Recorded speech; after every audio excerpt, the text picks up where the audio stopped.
hello everyone, and welcome to yet another episode of Wheel Tapping. We're sorry if you are listening to this on time that we are a little late, but you know what? We warned you, right, Tony? Correct, sir. Yeah, we totally did, because we're like, we got stuff. We got stuff. We were at tracks. We were. Exactly. So Tony and I, we had met at tracks this year and hung out with 98 of our closest friends, old and new, and it was amazing, right? Yeah. Mostly new. Wow. It was great.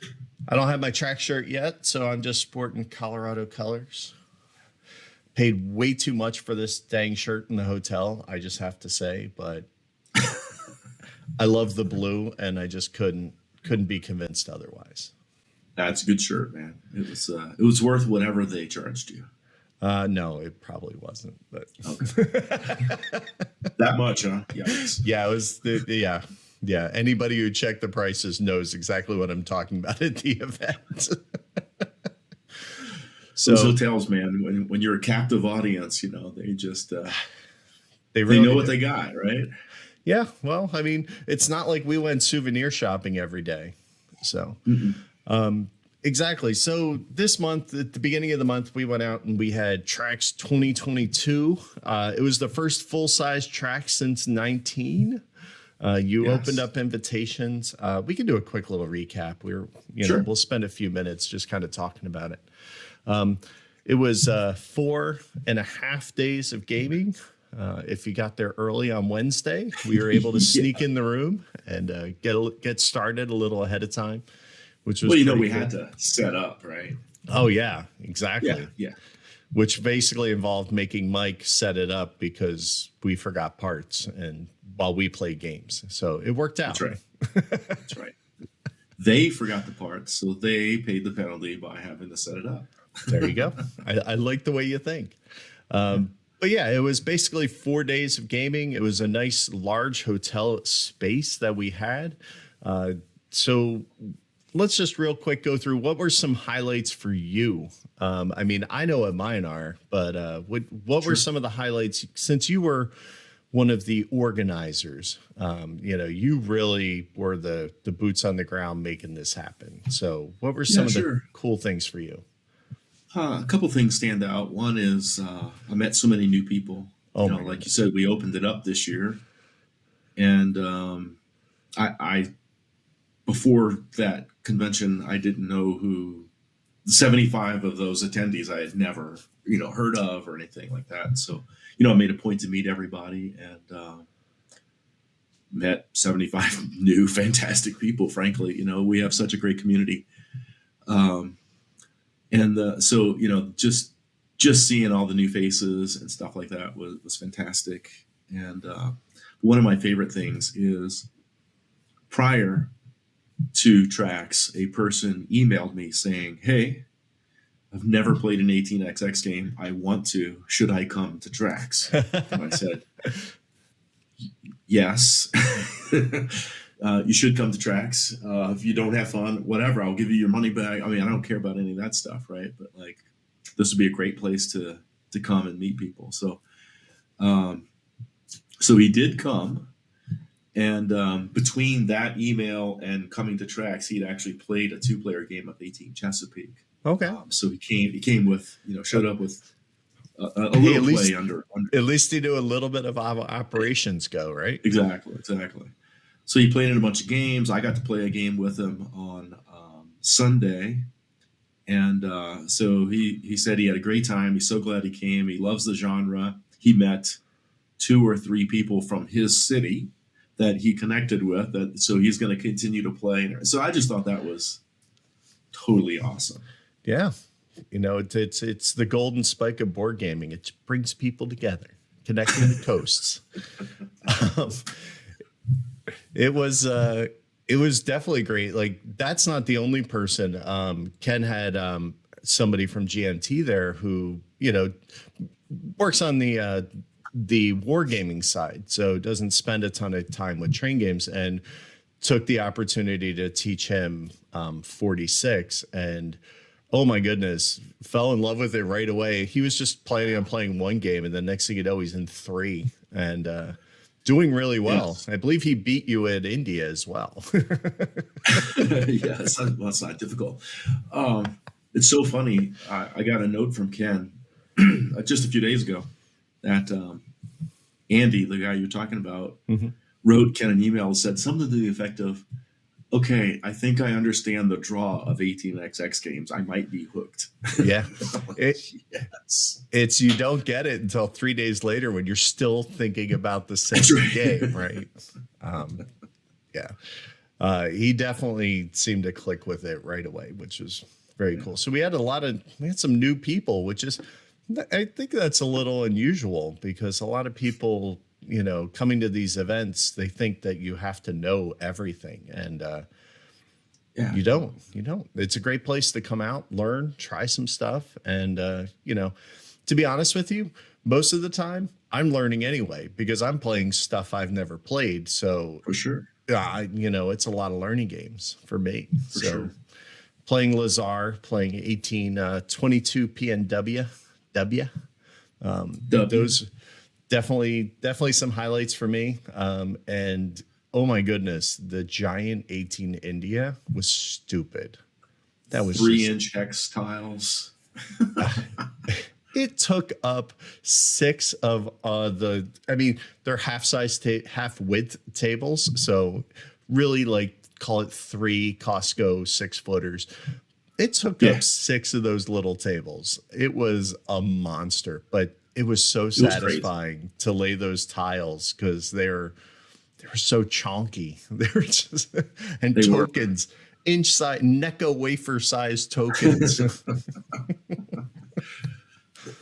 Yeah, we got a lot of positive reviews Yeah. from the players of Giant 18 India at tracks and everything. And maybe I'll just take this opportunity to say that during the show, Ken from GMT announced that India has moved to the front of the 18xx queue, so it's rocking. It's going to print. Yeah. So get your P500 in right now. They are committing to early 2023 delivery. So this is not going to be a 2-year process. Get your P500 in there now, and in less than a year, we'll be enjoying 18 India all over the world. Yeah. And I have seen some other stuff.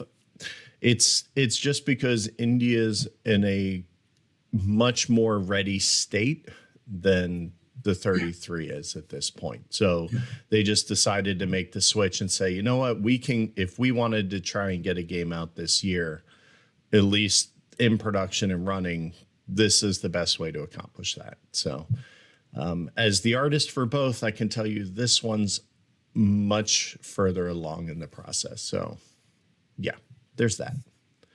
So it's exciting. I got to spend the last couple days just really, revisiting because, we kind of put everything a little bit on pause just as we, tried to work on the other projects. And now it's like, all right, let's go. So before the show, Tony and I were showing like some train cards, seeing how they look and starting to get all the boards finalized, get some cool stuff, get some ideas that we brought back from tracks involved. So, but as Tony said, we kind of need your help. And that is, to make this super successful, we really need a P1500, let's be honest, to get the amount that we want printed, right? That's the thing, right? The more orders means the more get printed. And so the more copies are in the pipeline, right?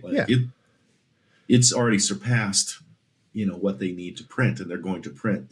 The question is, how many copies are they going to print? Right. So, and they're going to print a lot more if we can get a lot more people on board. So, tell your friends if you're on the fence before, it is coming. We're on the way. Definitely let people know about it. Get the word out there, and let's just create the best game we can possibly print. And the other thing is, it's just going to signal to GMT our love for their 18xx games, and they'll just keep seeking out more, getting more. They want to do at least one a year, if not more. So let's show some love and say that's awesome. Do it. Cool. I mean, let's be honest. I have to say, I think the P500 system, as far as pre-orders go, is so like generous because you don't have to pay until it's literally ready to ship. So it's not like you're committing funds. And I can't tell you, I think both for Australia and for 46, it was 62. I accidentally ordered 3 because I keep forgetting I P500 it. So I get 3 shipping notices, and they were super easy to deal with and say, hey, I really only needed 2 because I was giving one away. And they worked with you and turned off the other one. And so it's, as far as these pre-order systems go, it's my favorite method. Not only do they not bill you into shipping, but the price difference for the P500 to full retail is astounding. It's a bargain. It really is. Yeah, it's a real bargain. Yeah. And, so, is there any perfect system aside from just free games showing up at your door? No. But I think as far as systems go, I really enjoy it. So, cool. Yeah, if you want to see it on your shelves at your local game store, we need your help, is what it boils down to. And it's going to be gorgeous. Cool. All right. Well, that's enough of that. Let's talk about what we're going to talk about. I didn't mean for that to turn into a commercial, but in a way it kind of did. No. Well, but PSA Trax was more than a commercial. PSA. Yeah. So Trax was amazing. Because of work conflicts, I'm not going to be able to do the Trax East that I had wanted to do, and then trying to find a date that worked for hotels that I was going to use. What it was like. It was a nightmare. So East is not going to happen this year. But because I now work for PAX, I am going to try and find a way to incorporate 18XX games into PAX Unplugged in some way, shape, or form. So whether that's Tracks at PAX, baby. So I don't know what that's going to look like, but I'm going to try and at least get us some space, get us some games. GMT expressed interest in helping out, so there might be a way to at least get maybe, I don't know, teaching games of 46 or something we can get out there. But I definitely want to get some train games there. So we'll do something. I know we haven't really talked a lot about it, but as a founding member of Trax, I will say Trax would step up to support that too. So awesome. So we literally could be Trax at PAX. I guess so. That'd be cool. Love it. It's getting you on a plane, get you out east. That's the problem. Mexico. Let's talk some mechs. All right. So what we are talking about today is 1822 MX, not to be confused with 18 mechs, which we did cover in a previous episode and did appear on my top list because I really enjoy mechs. So to be honest with you, I was a little trepidatious about trying this because I'm like, I don't necessarily want to replace that game and stuff. So that's why this one kind of took a little while to come out. So here's the deed. So it was made in 2019. Scott Peterson designed based on 22. Essentially, it uses that engine. This is the 3 to 5 player version, and it's published by All Aboard Games, and it is readily available, as is shown by my fresh copy right back here that I purchased while I was at Trax because stuff. And when we get into feels, you'll see why. Oh, yes. Tony, how many times have you got this guy played? A cool dozen. Nice. Yeah. I'm going to be taking the part of the noob on this one. I have basically one play of it. Yes. But, because it's a 22 base game, you can, if you like 22, you're gonna figure it out pretty quickly. So you're going to be driving. This game's got some neat stuff to plus into the 22 system, though. So which we'll be talking about, of course. Right. But yeah, if you know how to play 22, you know how to play this. So. Excellent. As a whole, I'm very positive on the 22 system. Good feels. Tends to be slightly longer games. They tend to run a little long. But I also feel they don't really expose the winner right off the bat. I don't know what it is. I feel like you can stay in it a little longer, so we don't tend to call games as easily when we're doing it, because there's still a lot of variables late game. I suck at 22 base games. This is the nature of the beast for me. I just can never. There's a lot going on. I'm just not very good at them, and it's funny because I love operational games and. 22's all operations. So, So let's get into it. We mixed up our phases a little bit today, and this time the yellow phase is going to be the privates and the market. So really, I'll talk about the market real quick. The market is very, very basic. Let me see. I believe I even have it where I could pull it up. So the market is going to be 1D. It's a line. That's it. Unlike 1822 itself. Exactly. So it's nothing crazy. There's no double jumps or anything. Sometimes you get those with 1D stock markets, but it's just there's double jumps for majors. Oh, there's double jumps. That's right. That's what the red zone was. Majors only. Yeah. That's why. See, I never got majors the one we played. I have issues. One thing about that market though is there's a yellow zone on there, and I've never seen anybody exploit the yellow zone in 1822 MX. And I don't know. I really wish I would see somebody. If anybody has exploited it, please do share what you've done and how you saw it accomplished. Because like every time I think about it, it's a little later in the game, and I want to start something just to feed trains and stuff like that. But like the share limit is so tight in this game that to start a company to then drive into yellow, I'd have to sell good shares, and just haven't been willing to do that. So I don't know if anybody out there has seen a successful yellow strategy in this game. Let me know. Right, because you have to sell good shares to buy your junk shares, at least for a while until then everybody else will gobble them up. Right. Then it's too late. So I haven't found any opportunity for a yellow strategy in this. Interesting. Yeah, it's I mean, there's not a ton of manipulation in there. I mean, like you might want to manipulate it for turn order and things like that, but ultimately pretty straightforward.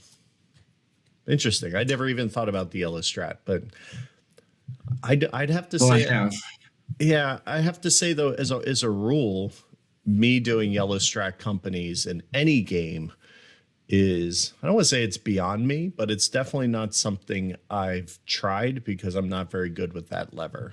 So, gotcha. It's one that's I think that's advanced play to my not advanced play. So I need to work on it. It's another ball to keep in the air. Exactly. I struggle with the ones I'm given. So let's be honest. And it's good. Plates. It's good. So one of the things though that we get from them is some pretty cool privates. Why don't you kind of walk us through? So the private auction is exactly the same as every other 22 with your concessions and your private companies. But I think the privates, this is where I think 22 really separates itself, both in the auction, obviously, but in the privates, because I feel like there's a lot of fun to be had in privates. So what are the ones that you tend to gravitate towards in this one, Tony? Sorry, ripped my ears out. I think there's three. You were excited. Three private. I was all excited to talk about privates. I think that there's three different new privates in 1822 MX. I was going to say that are cool, but actually I think only 2 are cool and 1 is uncool, but okay. And so I'm undetermined. I'm undecided on how I feel about this. But anyway, there's one of the new privates is a special train. It's a 3/2 train. So that is a 3 train whose route is divided by 2. It's not it's not like a 3 train that you count your 2 best. That's not what it's doing. Yeah. So it's but it's cool. It's it's an important train. It can run, especially if it comes out early, you put that, you can make some money with that train. But it is one more special train, right? So there's the 2P, the L, the 3/2 now. So, you can't have more than one special train in a company. So it does add a little bit of juggling to your acquisitions and futures and mergers and stuff like that. So, we haven't yet talked about the map, but one of the privates offers builder cubes, which is, I think, one of the great innovations in this game. I certainly I haven't seen it anymore. So Scott, kudos on builder cubes, man. They're very cool. Like basically, when you're laying track, your yellow track actions could you can lay a yellow track or you could lay a builder cube, and a builder cube will mitigate terrain costs. So like this turn, let's say this costs $40 and I don't want to do it. On this turn, I put a builder cube on it. On next turn, I can put a yellow track on it. So right. I'm mitigating the cost. I'm delaying my track placement, but I'm not causing any money. So anyway, we'll talk more about that with huge when you're trying to save a few bucks. It's great fun too, right? Because anybody can lay track and builder cubes. So like, Chris, thanks for laying the cubes there. I'll put the track down. Thanks, bud. I hope this is the way you wanted it. Stuff like that. Hope. But hope. But there's 2 private companies that give a company 3 builder cubes that they can just they can kind of sandbag, or they could just blitz them out there and stuff like that. Blow through that big mountain. I think that's a really, really fun private too. But the one I'm not sure about is I call it the Albatross. Albatross. I wrote down its name, the Valles de Tierra Promissory Notes or something like that. But this private company, you can usually get it for $10, $5, or $0. While you as a player own it, it'll pay $10 to you, right? But of course, like private company, it takes up one of your certificate spots.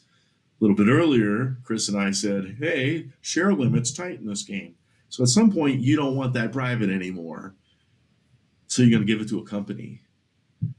That company, it costs them $10 a turn. So, and but you could have that company close the private, discarding that $10 liability at the cost of your stock price going down 1. So that's why I call it the Albatross. I don't know. If I can get it for $10 or less, I'm happy to take it.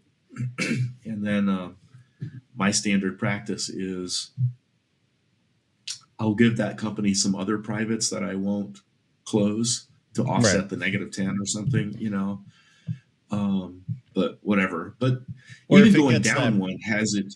Yeah, or the company that gets that permanent L train that you can just withhold on the L and feed it a little bit of extra money that way if you cash, save your stock price going back. Yeah, it's. But you might want to go back one by closing it, right? Like for whatever reason, maybe you want to go later in operating order. Maybe there's a train, the way the train deck is unfolding, or maybe that's what sets you into the yellow zone. I think I recall from the early days of this game that was one of Scott's hopes, is that you would use that to help you get into the yellow. But there's different things like that. Maybe close the private to go back to enable a double jump.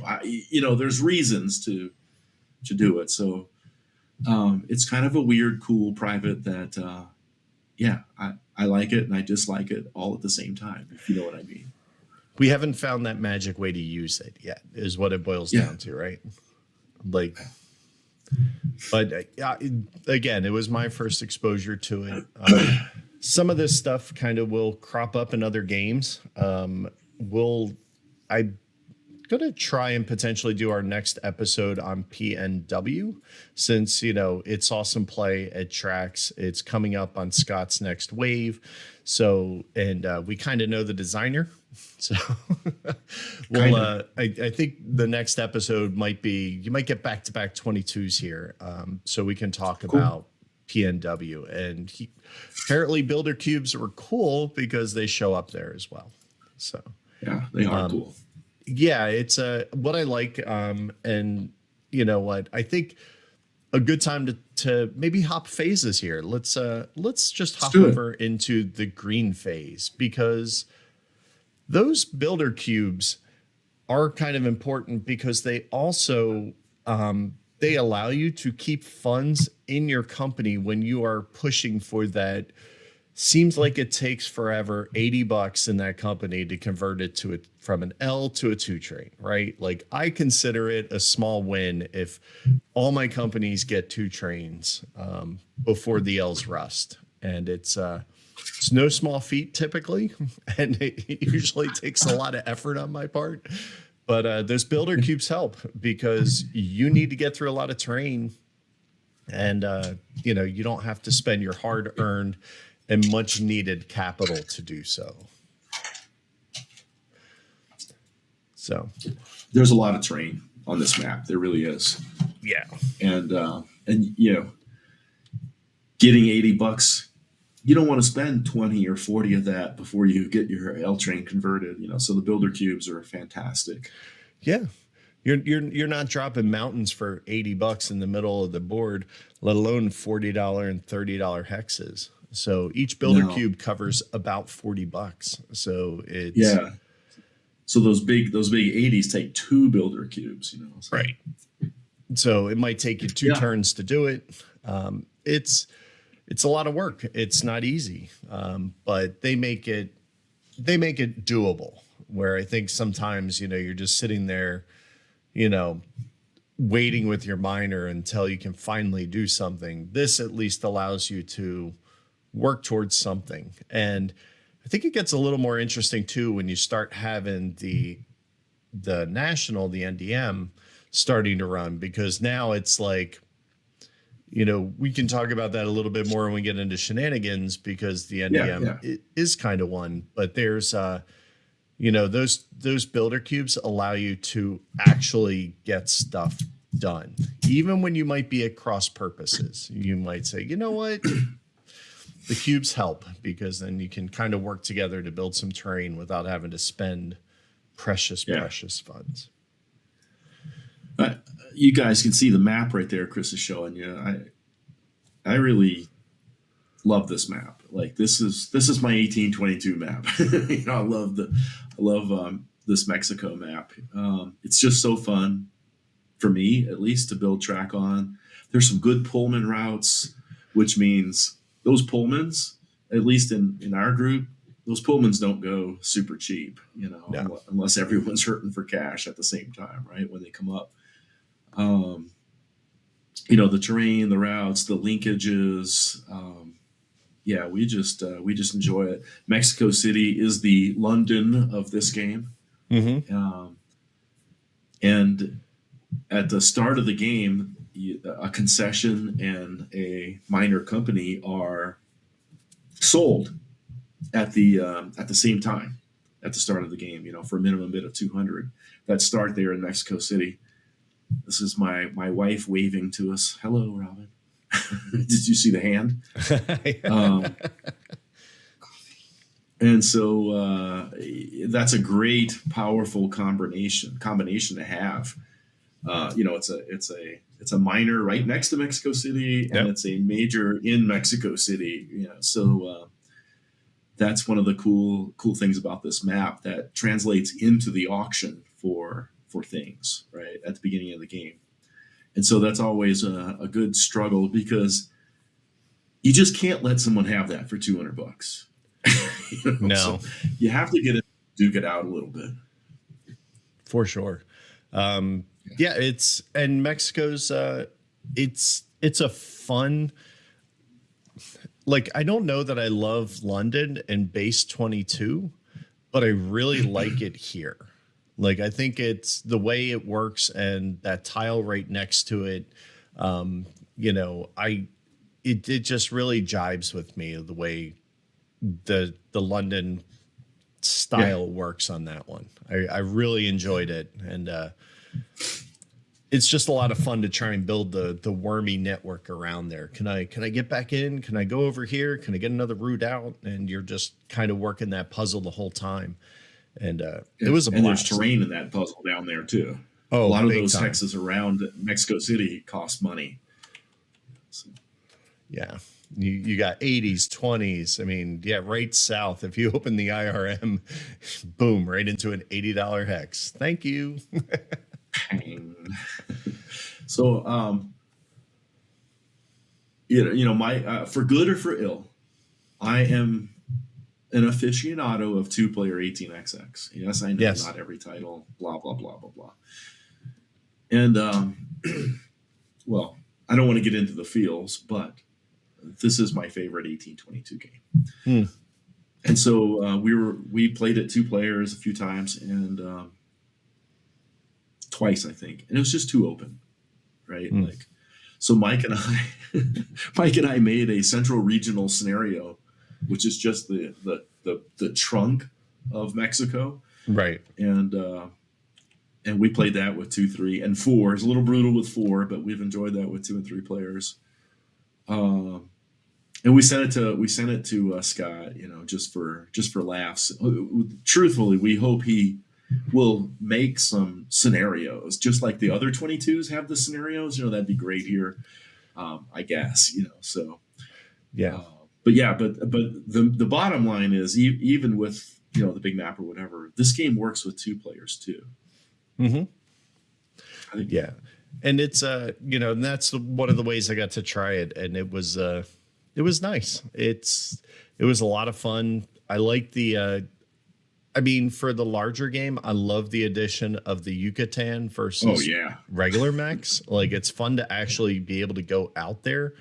Otherwise, Mexico City just kind of feels like it's shoved down in the corner.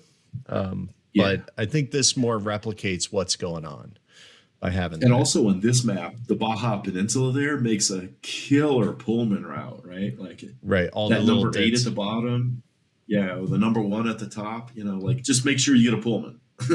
Yeah, there's definitely some fun Pullman routes. Like, I was running one that was right over here in the left part. That was a lot of fun. It's good stuff. Yeah, so the full map's fun. You know, I like the regional scenario because basically, you know, you kind of take it and you kind of chopped it here, and then you kind of went up here and you chopped it here. Well, just kind of than that, but yeah. You're just like, yoink, just take out that center stuff. And it didn't require a lot of fancy work. You just literally had to move the one city that was off to the side. Yeah. Just drop it. Yeah. So it was very cool. Make a map overlay. Exactly. Right. So good stuff. So I mean, potentially we'll see that. You know, it's hopefully Scott will make some scenarios. That'd be great. Yeah, and I can't see why he wouldn't. He's got a lot on his plate, though, so I wouldn't expect it. Yeah. Scott, I'd rather you print more games than do that.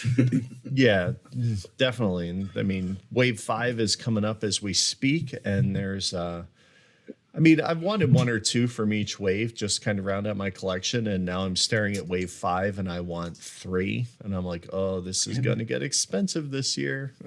It's a beautiful thing. It is. It's a great problem to have, because initially I didn't have a lot of hopes for Wave 5, because I'm like, oh, we're just going to get some old retreads. But then as it started to flesh out, I'm like, oh no, it's shaping up to be a really nice wave with PNW coming in.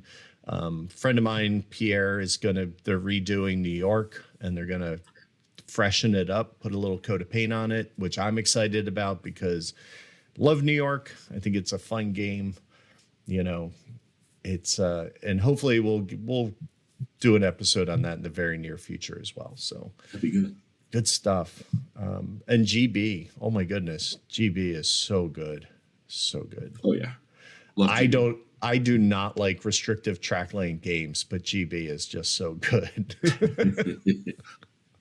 It's tough, man. It's tough. Ooh, yeah. It's definitely takes a lot of work to make that one fun, but it's good. Absolutely. Cool. So we talked about builder cubes, and how they work and how they help out. So good stuff there. You addressed that. You did say when it's running E-trains on this track can be a lot of fun. There's definitely a lot going on, and they can run for some money. Oh yes, certainly. So, it's one of those that I see as you play the game and you build up later and later, you just get some really nice routes that are running late. So I love it when you can just run all over the map and have fun. It's good stuff. Cool. So we're on the edge here. So, we talked a little bit about the NDM. So let's go into shenanigans, because probably the biggest shenanigan in this game is the NDM, because there's really, by shenanigan, I think this is more of a lever than a shenanigan, right? Like you're just maybe going to be able to pull this lever to play with people, to mess with people and get something out of it at the end.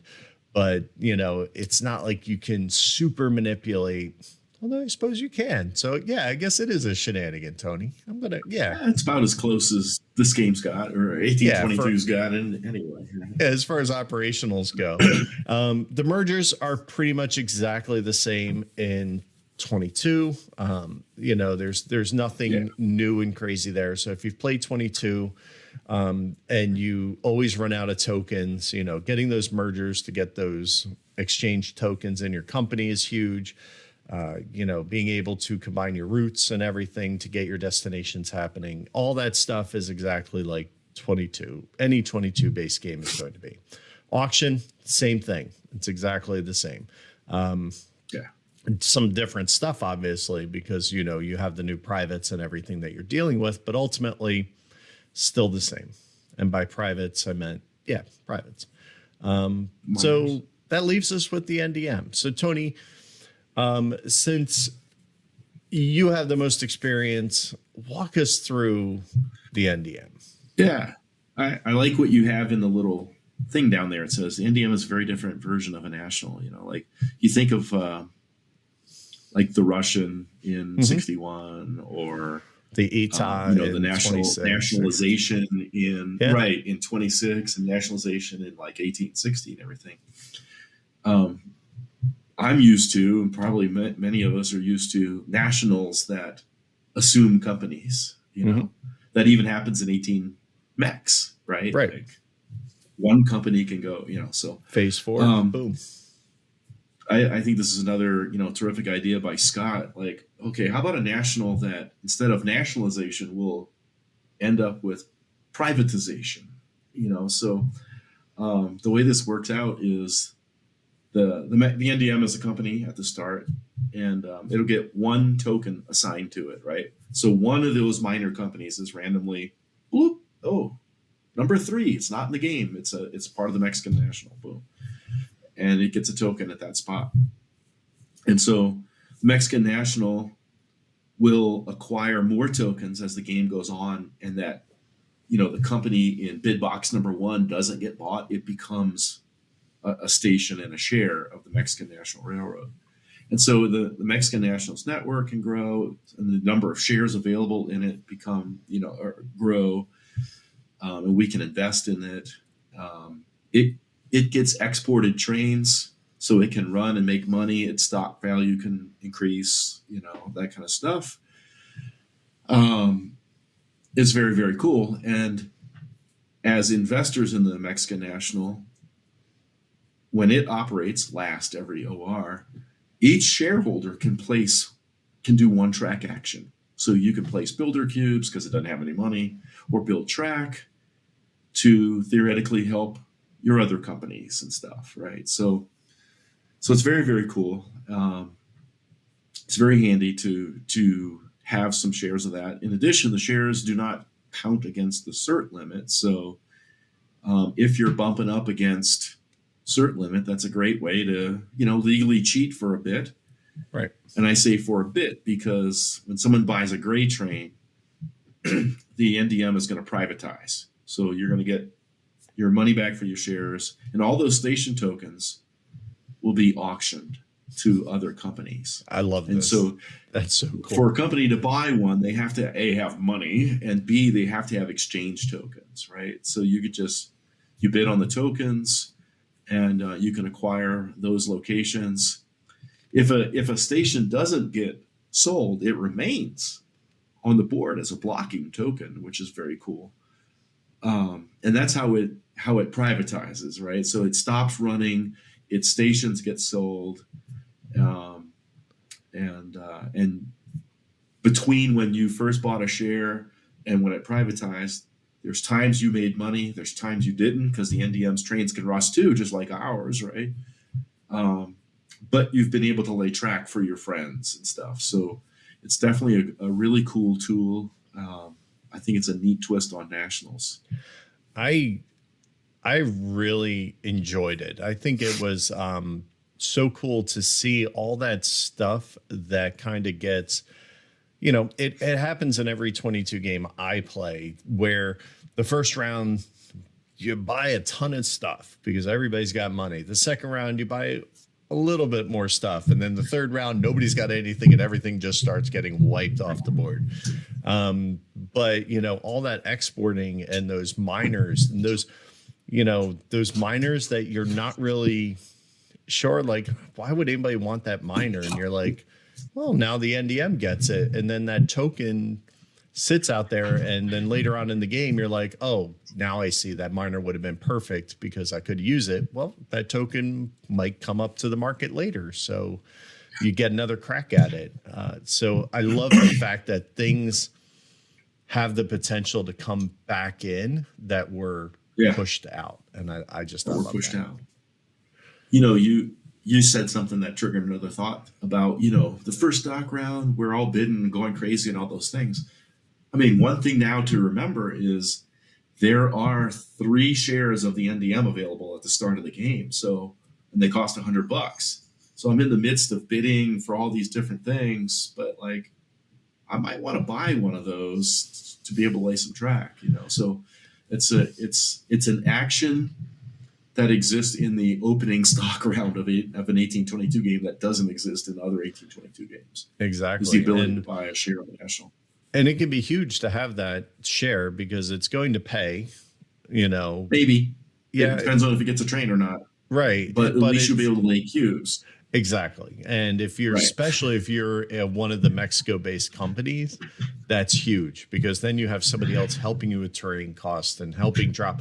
Because maybe you have at the NDM put a builder cube so that your company then can just build that track next time. Like, just because the NDM can reach it and you're like, nope, I'm going to co-opt that and use it for my track and then just take the cube and drop your track. And so it gives you a very helpful neighbor potentially, or, you can work together to make the NDM great and just kind of build some fun little routes with it at the same time, because you're like, I only get 1 cube, you only get 1 cube. And if you're both working at cross purposes, the NDM's not going to be good. So why would you do that if you each have shares? You're kind of incentivized to say, hey, it's going to get 3 trains. We need to get another route so we can get some more money paid. Yeah. At first, it doesn't often pay a lot. It just depends. Right. But yeah, you're absolutely right. But if I get this from it, it's more than I would have had. So it's one of those. It's a fun tool and kind of shenanigan to play with because you get that.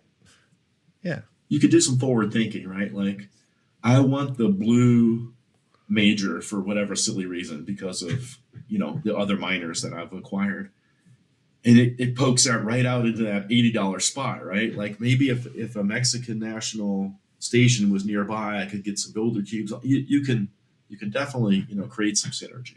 Exactly. So I I really like it. I think it's very cool. And then to watch it kind of reverse and then just shatter, I think is it's definitely a neat twist on what we've come to expect from typical national companies. Yeah, for sure. Cool. So, we've kind of talked a little bit about our feelings as we go along, and mine are expressed in the box that is sitting behind me, as well as we move on to the gray phase, which, it's the feels, it's the feelings. I guess I'll just go first, because Sure. for me, it's pretty new and it's pretty bright. I'm not new to the 22 system. I wasn't a big fan of Canada CA. It was good, but I just didn't resonate with me. I love 22 MRS, as we've talked about in the past, and I kind of felt that MX kind of does what MRS does for me, as far as size and scope. It's a little bigger, but I don't feel like there's a dead zone on this map like there is in regular 22. Like if I get one that's clearly across the map, I don't feel like it's unreachable.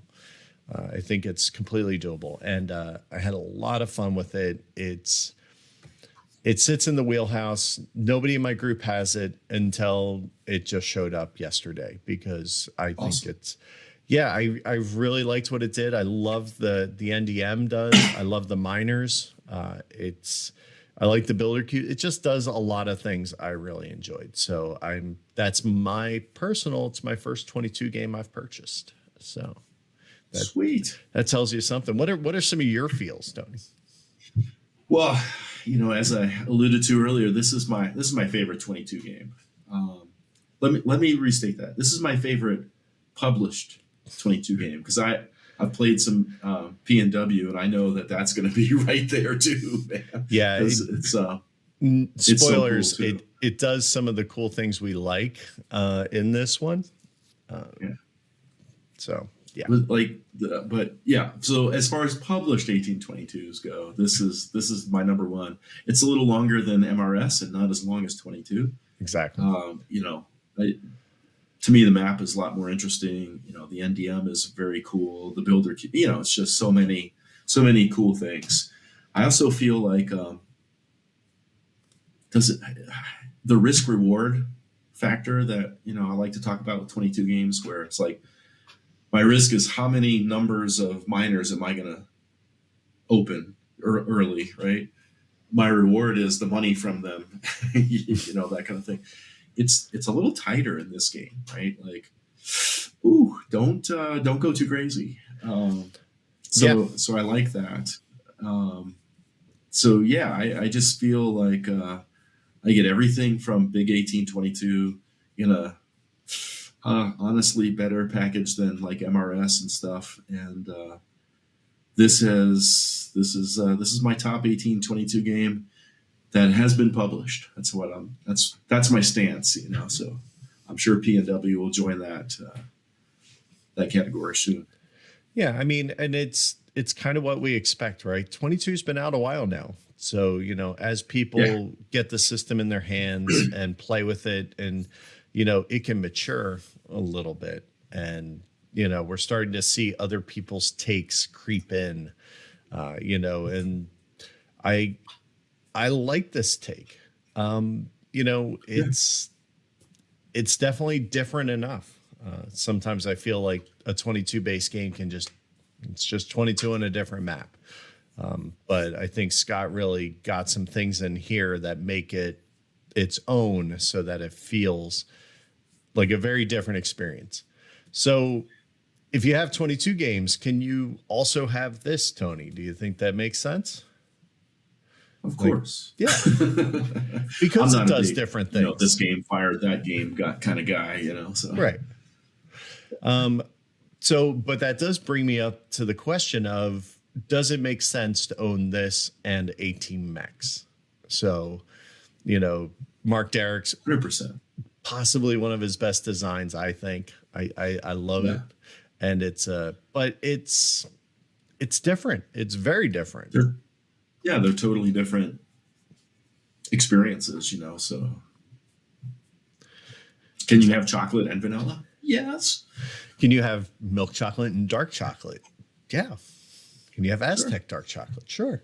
But you absolutely, if you like Mex, and you kind of like the things it does, I feel like this does different stuff in this similar sandbox. And that's what I like the NDM in Mexico and the train routes out the side, the track building. The track building feels a little similar, but the building cubes make it different. You're always going to have the main revenue centers that are there. They're always going to be the same.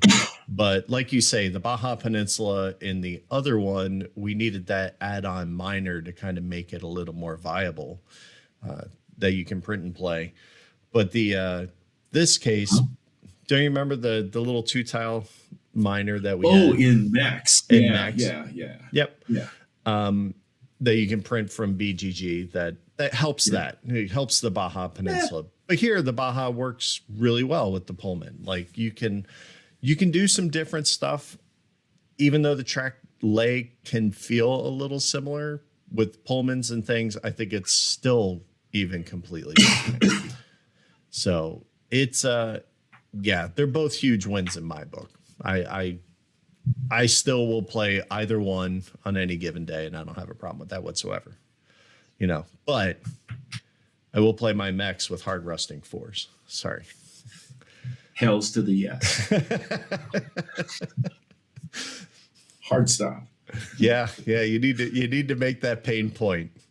So absolutely. So let's talk about our priority deal markers, Tony. What do you got? We got the same one, man. I've already been sitting here playing with it because you have. And I forget where we found these. Well, we were playing Max, I think, online on YouTube, and somebody. Yeah, they posted a link to these, right? Was it? I think it was. Ghost? Was it Nick? Was it Nick? No. Yeah, I think. Nick. Yep, it might have been. Somebody. I apologize. I forget who, because it's been over a year now, right? Oh, at least. Said there's these cool coins, and so we got this. I got this one, right? It's and that lives in my Mex game. Was this a Day of the Dead? And then the other side's got like the Aztec calendar, the sugar skull. Yep, super cool, man. And I have a copper version of the same thing. I have that one. And they're like thick. They are chunky. They really. Yeah, man. I love them. Now, in 1822, priority deal is set by money order. It's never a, next player to the left kind of a thing. But so what? You can still give this to player 1 because it's so cool. So what my solution for that is I have Mexican hats that are little sombreros that I'm going to put. I could put like 1, 2, 3, 4, 5, and then this is what you're going to pass around. And then you can kind of just. That is the best. I love it. So it kind of solves that problem at least. But I got a nice little. We'll have to figure out how to play with margaritas too. 1822 margarita. How do we do that? Just make sure you have a waterproof board. That's all. Yeah, for sure. But as you can see, we really like Mex. I think it's great. I think it would be very cool if your central scenario gets published. I think it's nice and fun for the 2 to 3 crowd. It's just for us. Yeah. Yeah. No, it's a really good game. Good job, Scott. Yeah, I was very hesitant because. I regular Mex has a soft spot in my heart, and I'm like, I don't need another Mex game, and I did. Once I played it, I did. So here we sit. Well, I think that's going to wrap things up. We've been chatting a while. We talked a little bit about tracks and all that. Talked about 18 India. Get on board the P500 train, as it were, and help a brother out. I'm super excited. It's coming along. The art's great. The blown up board looked amazing, and I was super happy and how it played and everything. So I think I think we're heading on the home stretch, as it were. So it's very exciting Beautiful stuff. Cool. All right. We will be back in June. I have a lot of crazy travel, so episodes are shifting. So we'll be back as soon as we can. I have to go to England. I have to go to LA. So goods and bads on that. But it also means I'm not playing as many train games as I'd like. But hopefully we'll get Ken on and we'll talk about some 1822 PNW. So we can. That'd be great. I think it would be great because I think it would be a nice bookend to this, because if you listen to this and you understand some of the stuff that this does, I think it's going to really help kind of shape your view on what Pacific Northwest does, which is cool. And a lot of train history up there, but not a lot of train games about there. So I think not any good ones anyway.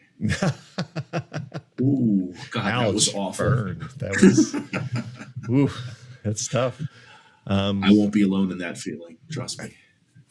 And it's good, but definitely a rich history up there. And I'm pretty excited to see he's got some cool stuff working in there that we'll talk about then. And then, we'll talk about, see if we can get NY on here for you so that we can talk about it, so that you guys have a better understanding of like what Scott's doing in Wave 5. So I just felt like it was timely to talk about it, and been wanting to get Pierre on for a while. And it seems like I'm kind of glad we waited, because I think talking about NY and maybe what's coming and what might be different, I think that could be for a good show. So hopefully we'll get that done this summer too. So awesome. Well, it was a pleasure to hang out with you, Mr. Tony, and you friends at home. It was awesome to see the people we met at Trax.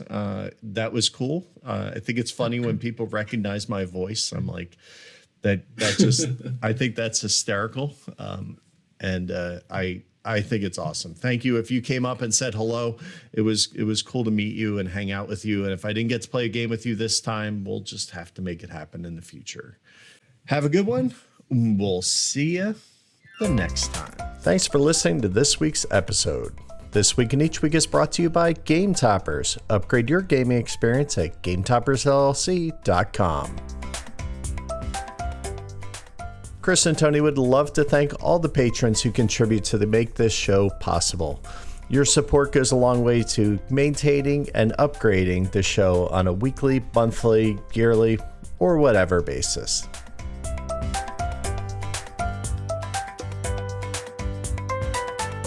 We'll see you next time.